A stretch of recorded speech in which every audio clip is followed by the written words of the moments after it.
Hello everyone from this side Adarsh Kumar. आज हम RRB ALP CBT two technician NTPC RRB SI में जिस प्रकार के साइंस के क्वेश्चन पूछे जाते हैं उनको हम इस वीडियो में वन बाय वन कवर करेंगे। ठीक है, फर्स्ट क्वेश्चन पूछा जा रहा है, मानव में डायलिसिस थैली है। ठीक है, ए बोला गया नेफ्रॉन, बी न्यूरॉन, सी आपका माइटोकॉन्ड्रिया, डी है इनमें से कोई नहीं।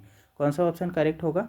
किसको आपका मानव में आपका डायलिसिस थैली बोला जाता है? तो हमारा नेफ्रॉन को बोला जाता है। नेफ्रॉन आपका ब्लड का फिल्टर करता है, इसलिए आपको ये जो होती है वृक्क में होती है। एक वृक्क में कितनी होती है? 1.2 मिलियन नेफ्रॉन होती है। ये क्वाइल लाइक स्ट्रक्चर होती हैं जो ब्लड को फिल्टर करने का काम आती है। ठीक है, इससे यूरिन को अलग करना और प्योर ब्लड को अलग करने का काम करती है। अगले क्वेश्चन पे आते हैं। तो नेक्स्ट हमारा यहाँ पे पूछा जा रहा है अगले क्वेश्चन में कि थायरोक्सिन का स्रवण कहाँ से होता है। ठीक है, थायरोक्सिन जो हार्मोन है इसका स्रवण कहाँ से होता है, ये कहाँ से इसका रिसाव होता है? ये बोला गया है थायराइड से, बी आपका यकृत से, सी है वृक्क से और डी है वृषण से। कौन सा ऑप्शन करेक्ट होगा? तो थायरोक्सिन जो है थायराइड ग्लैंड से रिलीज होता है ना, तो ऑप्शन नंबर ए हमारा करेक्ट होगा। ये गले के पास में होता है। ठीक है, इसकी कमी से आपका थायराइड में आपका क्या होती है, थायरोक्सिन तब बनता है जब आयोडीन हमारे खाने में सरप्लस हो, है ना, मतलब इनफ अमाउंट में हो।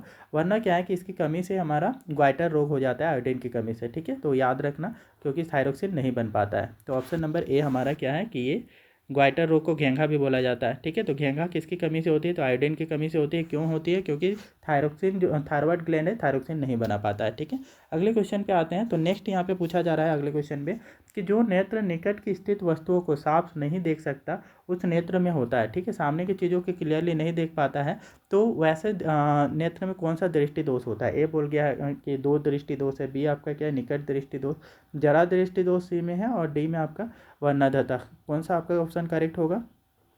तो यहाँ पे बोला है कि निकट की वस्तुओं को साफ नहीं देख पाता है ना, मतलब दूर की चीज़ों को क्लियरली देख पाता है। ठीक है, तो ये कौन सा होगा? तो ये हमारा दूर दृष्टि दोष में होता है ना, कि दूर दृष्टि चीज़ें दोष में दूर की चीज़ें क्लियरली दिखाई देती है लेकिन सामने की चीज़ें नहीं दिखाई देती है। ठीक है, ऑप्शन नंबर ए हमारा क्या होगा? करेक्ट होगा। और दूर दृष्टि दोष को करेक्ट करने के लिए हम उत्तर लेंस का उपयोग करते हैं, ये भी पॉइंट याद रखना है। ठीक है, अगले क्वेश्चन में पूछा गया है इंद्रधनुष का बनना किस परिघटना पर आधारित है ना, इंद्रधनुष जो बनता है वो कौन से परिघटना पर आधारित है वो बताना है। ए बोला गया प्रकाश के परावर्तन, बी है आपका प्रकाश का अपवर्तन, सी है प्रकाश का वर्ण विक्षेपण, डी है आपका इनमें से कोई नहीं। कौन सा ऑप्शन करेक्ट होगा?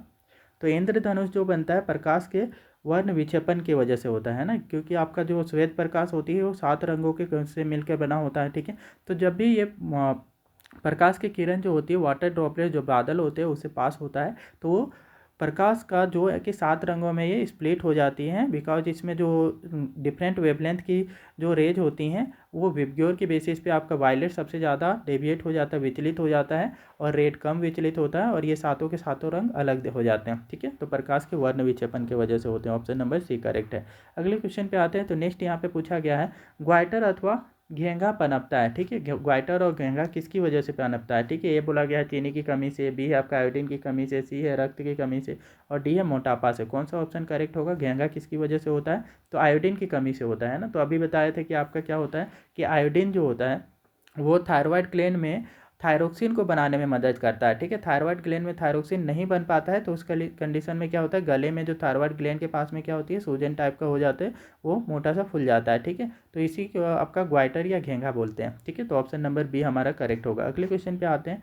तो नेक्स्ट यहाँ पे पूछा जा रहा है आपसे कि मनुष्य के शरीर की सबसे बड़ी ग्रंथि है, मनुष्य के शरीर में सबसे बड़ी ग्रंथि कौन सी है? ए बोल रहा है लीवर, बी है अग्न्याशय, सी है अंडाशय, और डी है एड्रिनल। कौन सा आपका ऑप्शन करेक्ट होगा?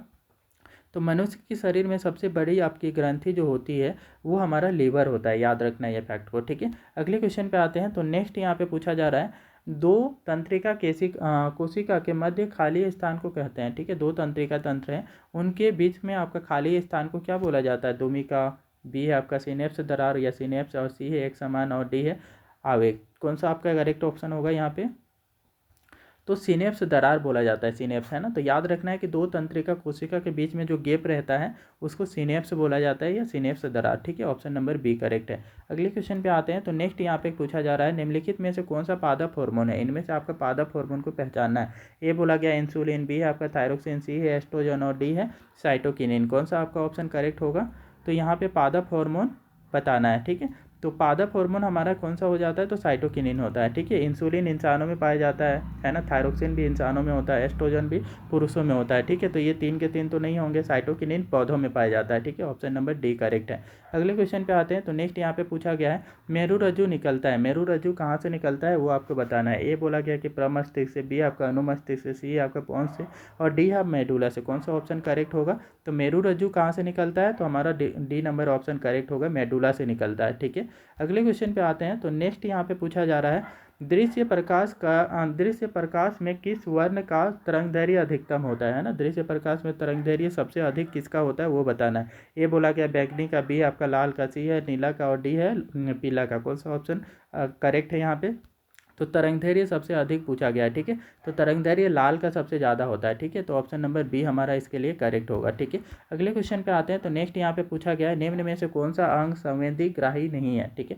संवेदनाओं का ग्रहण नहीं करता है वो कौन सा अंग है। ए बोला गया कान, बी है आपका आँख, सी है नाक और डी है आपका दिमाग। कौन सा ऑप्शन करेक्ट होगा, तो ऑप्शन नंबर डी आपका करेक्ट होगा, है ना। दिमाग, दिमाग हमारा संवेदनाओं को ग्रहण नहीं करता है। कौन कौन से आपके संवेदनाएं होते हैं, जैसे आपका कान से हम सुनने वाले जो ऑडियो रिसेप्टर होते हैं वो क्या करते हैं, वॉइस को, आवाज़ को सुनते हैं और ये वॉइस वाले जो साउंड वाले जो संवेदनाएं होती हैं उनको रिसीव करती है। आँखों में आपका फोटो रिसेप्टर होते हैं, ये लाइट के लिए आपका जो भी लाइट से जो भी चीज़ें दिखती है उनका इमेज बनाने में मदद करती हैं, ठीक है।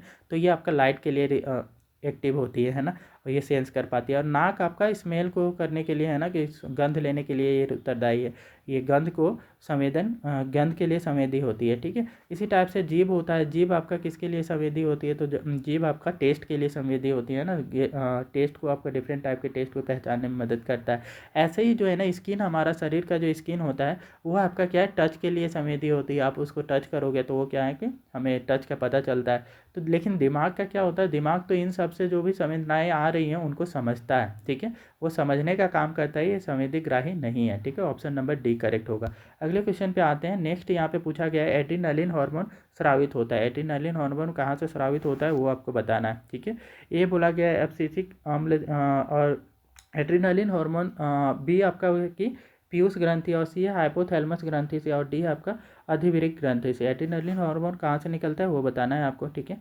तो अधिवृक्क ग्रंथि से निकलता है, ठीक है। ये कहाँ होती हैं, तो ब्रेक के दोनों ही साइड में, ब्रेक के ऊपर में ये होती हैं। जैसे कि ये मान लो कि मानव का ब्रेक है, ठीक है, इसके ऊपर में आपका क्या है, ये एड्रिनल ग्लैंड होती हैं, ठीक है। इसी को आपका अधिवृक्क ग्रंथि बोलते हैं ना, दोनों ही साइड ब्रेक के ऊपर में होती है, ठीक है। इससे ही एड्रिनल हार्मोन निकलता है, इसको इमरजेंसी हार्मोन भी बोलते हैं, ठीक है। अगले क्वेश्चन पे आते हैं। तो नेक्स्ट यहाँ पे पूछा जा रहा है आपसे कि भोजन का पचना किस प्रकार की अभिक्रिया है, ठीक है। ए बोला है कि उपचयन है, बी है आपका संयोजन, सी है अपचयन और डी है विस्थापन। कौन सा ऑप्शन करेक्ट होगा, तो भोजन का पचना जो होता है उसको हम उपचयन बोलते हैं, है ना। उपचयन क्यों, क्योंकि इसमें ऑक्सीजन जुड़ता है, इसको ऑक्सीडेशन रिएक्शन भी इसमें होती है, ठीक है। तो ये इस वजह से आपका क्या कहलाता है, उपचयन कहलाता है। ऑप्शन नंबर ए करेक्ट है।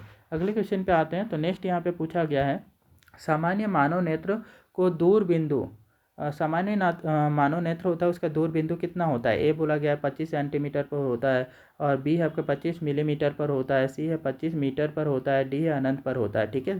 तो याद रखना है कि दूर बिंदु कहाँ पे होती है, तो अनंत पर होती है, ठीक है। जितना दूर तक हमारी हेल्दी आई होती है ना, स्वस्थ आँखें क्या है, जहाँ तक आपका लाइट जाती है और कोई ऑब्स्टेकल नहीं होता है, ठीक है, वहाँ तक की चीज़ें देखने के लिए सक्षम है। जैसे तारों तक आपका क्या है, तारों को भी देख लेती है ना, तो इसकी कोई दूर की चीज़ों को देखने की कोई लिमिट नहीं है ना, इसलिए इसको बोला जाता है अनंत पर होता है, ठीक है, दूर बिंदु।